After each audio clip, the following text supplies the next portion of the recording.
And it's unfortunate because you think about like, of all the changes you make to this live action, what did it give you? It gave you a worse show. You didn't improve the material. And the one that I was most frustrated about was the affirmation of Zuko's victim mentality. In episode 5, Zuko and Iroh confront one another because Iroh has his conversations and his change of heart. So he says, Zuko, we've put this off for too long. We need to talk. Because Zuko, basically the last time they saw each other in the live action, Zuko's belligerent and disrespectful self tells off Iroh in like episode 1. And then in episode 5, they're meeting each other again. And Zuko goes, I literally wrote it down. He's like, I was angry. I wasn't right to blame you for what's happened to me. And Iroh says, no, it was right. Everything you said was right. This was the moment that I said that I literally got so close to cursing. I was like, oh, F you, dude. Like, this was so stupid. You're affirming Zuko's blaming that everything in his life is not his fault, that it's all because of Iroh and Iroh's inability to stand up against his father. Oh, if you didn't stand up against my dad, then I wouldn't be here. I wouldn't have this scar. We wouldn't be picking melon berries or whatever he says, and I would still be back at home. It's just like, this is stupid that the show is affirming Zuko's mentality that nothing is his fault, that he's not accountable to his own actions. And obviously, if it wasn't clear already, the show lost me in episode 1. But then by the time they continue to, you said it first, Jed, they continue to bastardize the animated show. You get that in episode 5, and it's like, you just completely don't understand Zuko. You completely don't understand the dynamics of why the animated show was so good. And it really is, again, it might not be as sinister as I'm making it out to be, but there are like no good adult role models in the show. Iroh was completely mishandled. Right. Ozai's obviously the bad guy.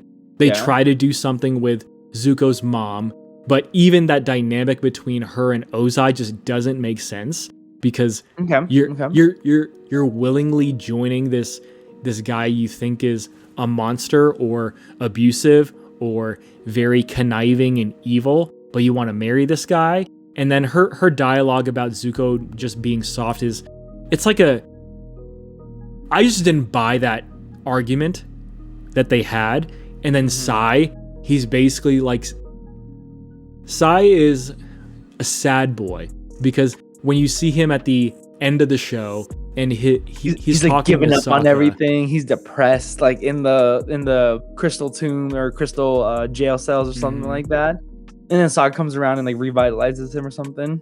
Well, he's like, oh, I learned so much from Teo and you are my teacher. It's like, none of these adults bring value of their own to the story.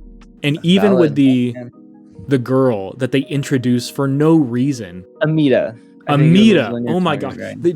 They really tried to position Katara as the main character for the show because they have that line in the beginning where Katara is like affirming and teaching Aang. She does that in an animated series, which is fine, but then there's that interaction she has with Amita that basically alludes her to be the painted lady, and then she has all those moments in between the show.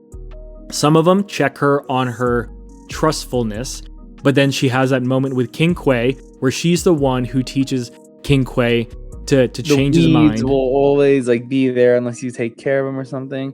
Where's like the sacred proverb or like the knowledge from Aang? Is Aang just like a temperamental like teenager that just wants to find his giant like flying bison? It's such a weird. And then, dude, there was that line of dialogue between Amita and Aang when she's helping him hide out. She says, Katara's the reason we're all fighting. I was like, what are you guys doing? Isn't the Avatar the one supposed to be saving the whole world? Yeah, it's after they all fight, which was a stupid scene. The four-way fight between Aang, Katara, Sokka, and Toph, where they're all arguing with each other about, oh, well, you did this wrong. Well, you did this, and you trusted him. And it's just like, this is so stupid. I I do agree with you, but for me, I'd have to give a little credit on that, because that was like my only inkling of like, okay, look, now these like these tactical masterminds of Long Feng and Azula to a certain degree have like succeeded in planting seeds of discourse in Team Avatar. Like that is like a strategy to kind of like win, I guess you could say. And for me to see that play out in a successful way, in a concordance with Long Feng's character of being like that behind the scenes pulling strings kind of type, and like, you know, missing like playing with like the meaning or the interpretation of certain things, I was like, okay, this makes sense for where we are, but why are we here? Like that, like, well, my rebuttal to that, like, what's up? My rebuttal to that is that Azula and Long Feng didn't do that to any of them. It's all introductions of this own story, because Toph's family, who are apparently capitalists, who are all bad because they're billionaires, and billionaires are evil, and anybody who makes a lot of money is evil. This is what the show is trying to say. So they introduce a plot line to where they have that Fire Nation. They introduce a plot line to where the Fire Nation is being funded by Toph's. By the Beifongs. And then it was the Beifongs fund the Fire Nation. Katara was like stealing to do the Painted Lady stuff. Robin Hood, she's stealing from the rich, giving to the poor. Yep. And then Sokka's was... He conspires with a traitor. What was that? They say that he killed Zai. Yeah, he killed Zai, but also kept it all, like kept secrets from the group or something. And then Aang has just been trusting Long Feng too much. Yeah, so it's all like these just stupid plot lines that they tried to use to get people to... We need Team Avatar to be against one another. So by the end, they can all rejoin one another. It's just like, this is stupid. You didn't earn it.